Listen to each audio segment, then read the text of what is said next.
Bienvenue à tous dans cet épisode où on va parler aujourd'hui de la route vers le burn-out, la route du succès vers le burn-out. Pour beaucoup d'entrepreneurs, beaucoup de personnes, qui est quelque chose qui n'est absolument pas drôle. Par contre, ce qui est drôle, c'est la contradiction dans laquelle on vit et la compréhension de l'être humain, de son fonctionnement. Et l'envie de, entre guillemets, de ne pas être dans le burn-out ou d'être le plus performant, le plus durable, le plus efficace, le plus créatif et malgré tout mettre en place toutes les conditions pour que l'être humain dans l'entreprise, dans l'entrepreneuriat, mais même dans le reste des métiers, conduise au burn-out. Et aujourd'hui, je vais vous parler spécifiquement, évidemment, des types de métiers que je connais, donc tout ce qui est de l'ordre de l'entrepreneuriat, l'entrepreneuriat avec l'infoprenariat, avec tout type d'entrepreneur en fait, qui a été éduqué d'une manière qui ne correspond pas à l'optimisation du potentiel humain, du fonctionnement humain tout simplement. Et quand je parle de potentiel, de performance, d'optimisation aujourd'hui, je parle vraiment des choses qui pourraient être présentées aujourd'hui comme du biohacking ou des techniques de haute performance que je vous ai déjà présentées depuis des années évidemment, que j'ai mis en place aussi pour moi, mais qui en fait relèvent de quelque chose de très simple et redonner du sens à ce que c'est être humain à travers la haute performance. Et donc pour vous dire que le burn-out, c'est souvent parce qu'on fait trop et parce qu'on ne fait pas bien. Et le plus grand hack, le plus grand tools, le plus grand outil qu'on puisse avoir aujourd'hui et que tout le monde va donner, mais en expliquant ça d'une manière incroyable pour vous faire croire, pour nous faire croire, pas forcément dans un sens négatif, mais nous donner envie de croire à quelque chose d'autre, c'est tout simplement simplifier, arrêter de faire dans le vent et faire mieux pour avoir une meilleure qualité et surtout une meilleure qualité d'expérience de ce qu'on va réaliser au quotidien, notamment avec l'une des choses les plus importantes qui sont de mettre en cohérence ses passions et sa mission dans la vie avec ses besoins, on va dire, de sécurité, ses besoins d'accomplissement, ses besoins de relation aux autres.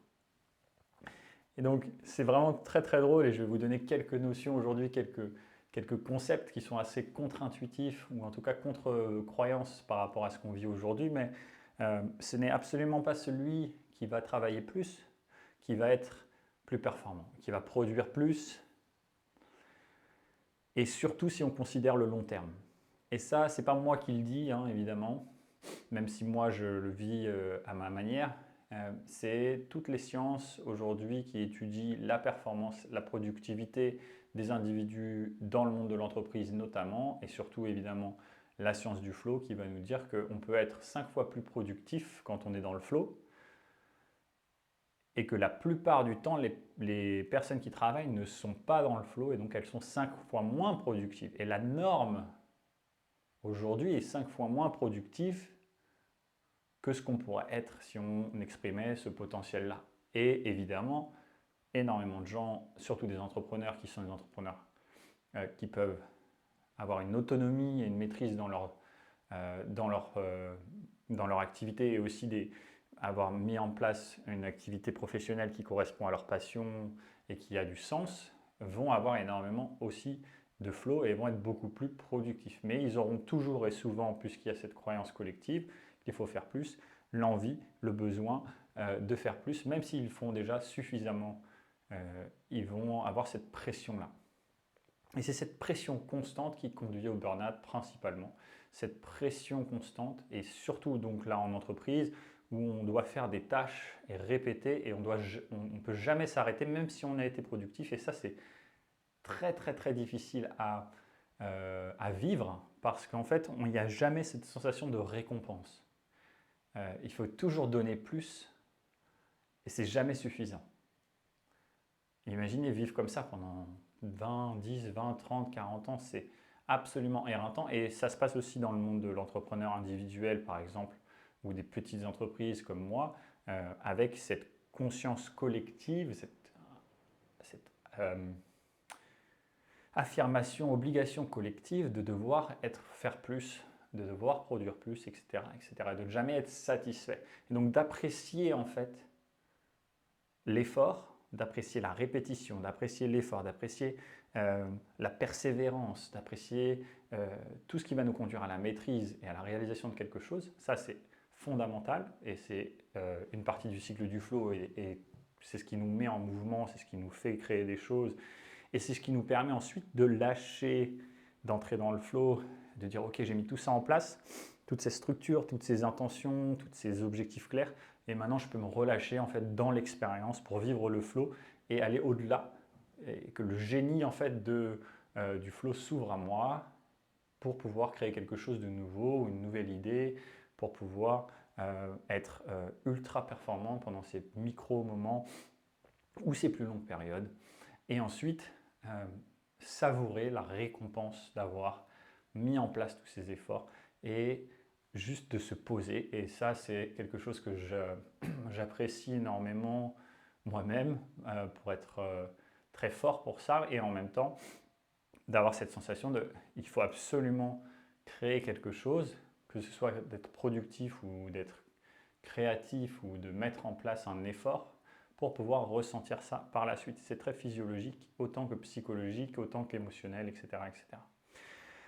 Et donc cette récupération qui fait référence à une satisfaction, une récompense d'avoir mis en place des efforts est très importante parce que c'est ça qui nous fait sentir wow, super bien après ou pendant un projet ou même à l'échelle d'une journée. Hein. J'ai réalisé cette petite tâche qui était difficile pour moi et juste après j'ai un shoot en fait de dopamine, un shoot d'hormones qui fait je suis content de moi, satisfaction.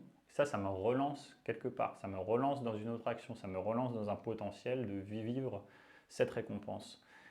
Et donc il y a ça, et dans les entreprises souvent cette récompense n'est jamais là puisque c'est jamais suffisant et on n'a pas le temps en fait de profiter de ça, où on n'a pas le retour de la possibilité d'avoir une entreprise qui supporte ça en fait, où quelqu'un va te dire, ou que tu sais que si tu fais ça, tu vas avoir ce retour, cette satisfaction-là. Souvent, ça peut être le cas à la fin de la journée, évidemment, ou pendant un projet. Je ne dis pas que c'est jamais le cas, mais je dis que c'est un des facteurs qui peut conduire au burn-out qu'il faut pouvoir identifier, que vous pouvez identifier.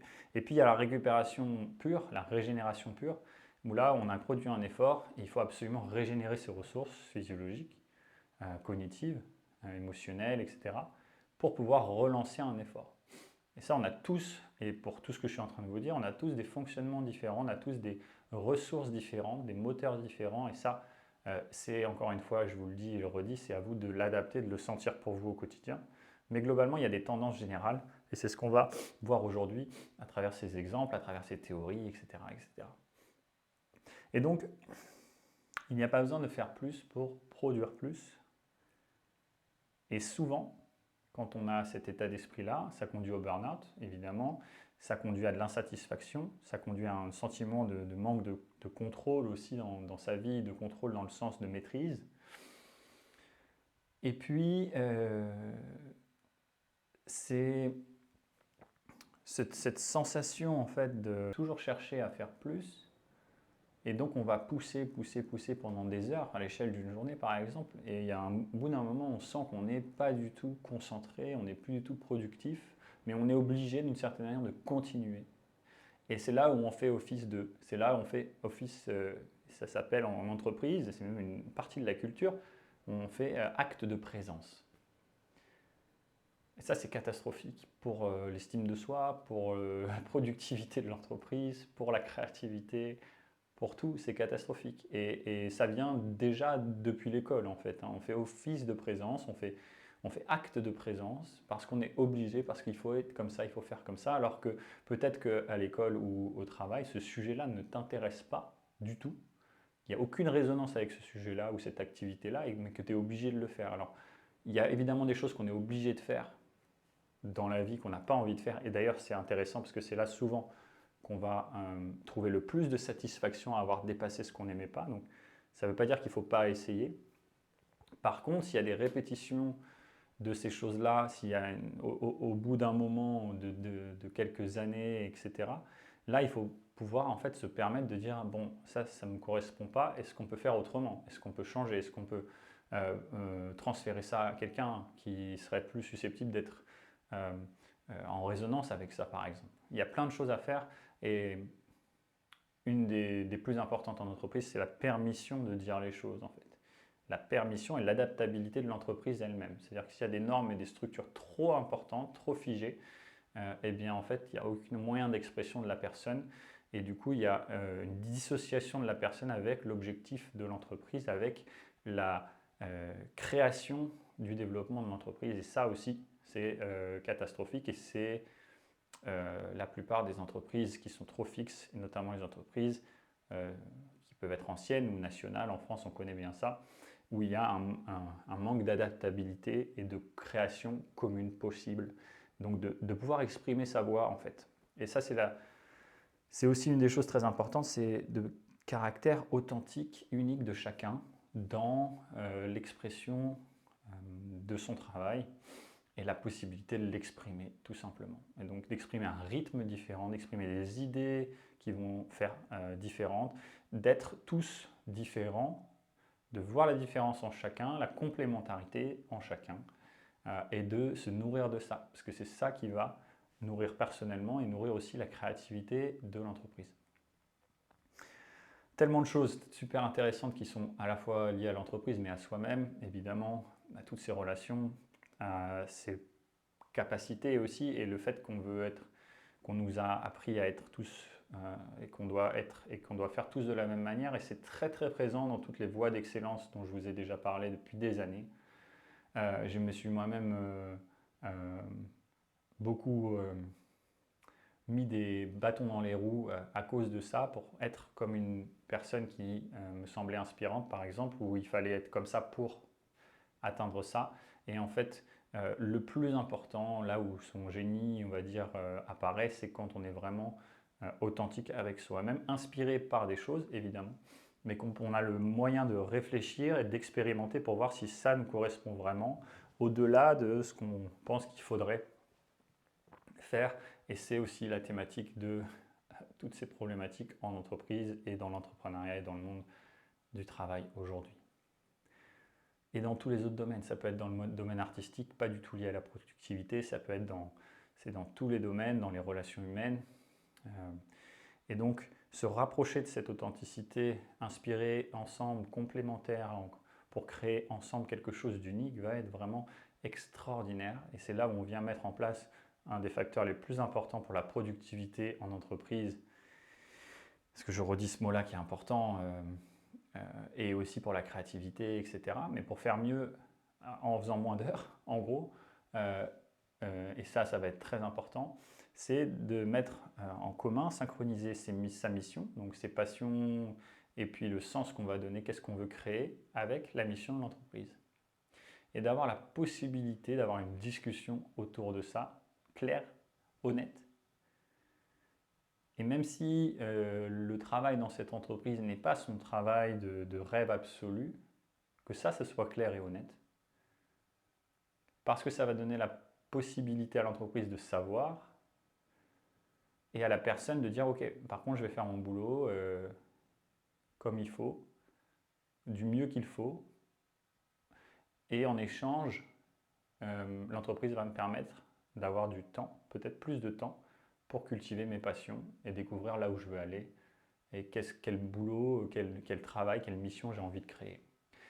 Et le fait que l'entreprise, l'entrepreneur se permette d'être honnête comme ça, va créer une motivation qui dépasse toutes les motivations en gros d'argent et de sécurité qui pourraient exister, qui sont là, qui sont importantes évidemment, un minimum d'argent et de sécurité, aussi un minimum de transparence entre l'argent que les personnes gagnent à tous les échelons, on va dire, dans l'entreprise, de rôle et de responsabilité, et aussi des investisseurs, ce qui est aussi une autre thématique dont je ne parlerai pas aujourd'hui, qui peut entraîner un manque de motivation et une dissociation du projet de l'entreprise avec le collaborateur.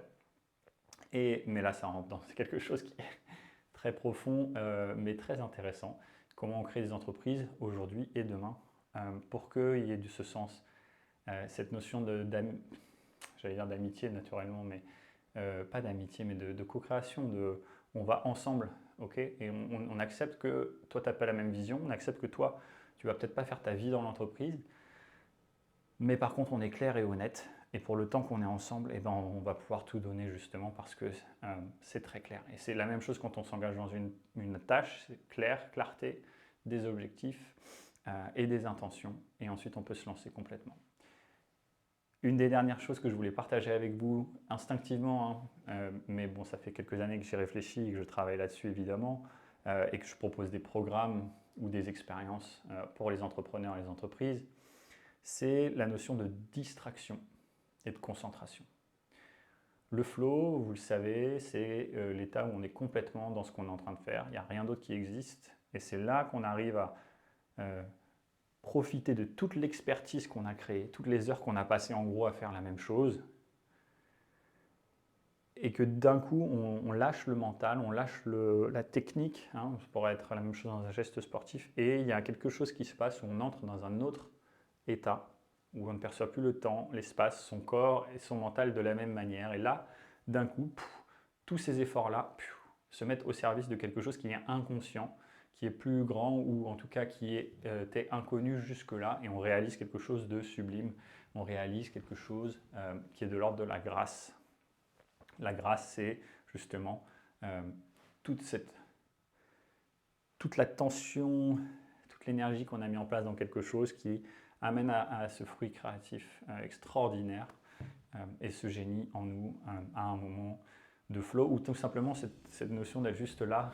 J'ai mis tout en place dans ma vie et en même temps je suis ouvert à voilà, qu'est-ce qui pourrait se passer que je ne connais pas encore, en ayant cette alternance sécurité et insécurité ou incertitude et cette adaptabilité, cette confiance en fait que ça va alterner toujours dans la vie.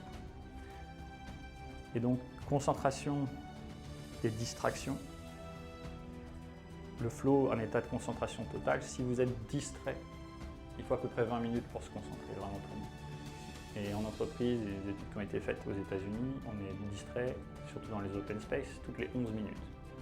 Mais tu peux être distrait chez toi tout seul parce qu'il y a un téléphone, il y a des notifications email, il y a des personnes dans le bâtiment, il y a des pensées et des ruminations, ça c'est très important, ça vient de l'intérieur aussi, des émotions, des choses qui ne sont pas réglées, qui viennent nous perturber. Il y a un chat qui vient me faire un câlin. Ce n'est pas forcément des choses négatives, mais c'est des distractions. Et c'est très important de mettre en place un système qui va être un système de temporalité sacrée, on pourrait dire. Alors je vous donne des mots qui ne sont pas forcément reliés à la thématique, mais qui sont parlants quand même. C'est ok, ce temps-là, il est hyper important de ne pas être distrait. Et en entreprise, ça va être plus difficile encore, mais c'est une vraie culture d'entreprise. C'est-à-dire que j'ai 1h30 par exemple le matin, 1h30 l'après-midi où il n'y a aucune distraction. Qu'elle soit positive ou négative, on met ça en place et on voit ce que ça donne. Et vous allez voir que vous allez réaliser avec d'autres techniques d'objectifs clairs, de non-distraction et aussi d'alternance, intensité de concentration et repos-régénération pour la neuroplasticité, dont on a déjà parlé, on reparlera, et bien vous allez voir que les performances, la productivité, la créativité, le bien-être, la sensation à la fin de la journée n'est pas totalement éreintée aussi, et on pousse pas, et sur le long terme on ne crée pas forcément un burn-out du coup, va être phénoménal.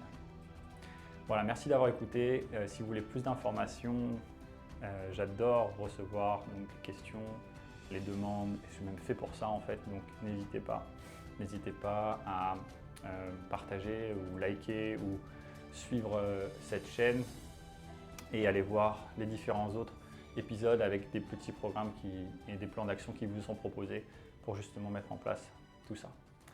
Je vous souhaite tout le meilleur et à bientôt. Salut!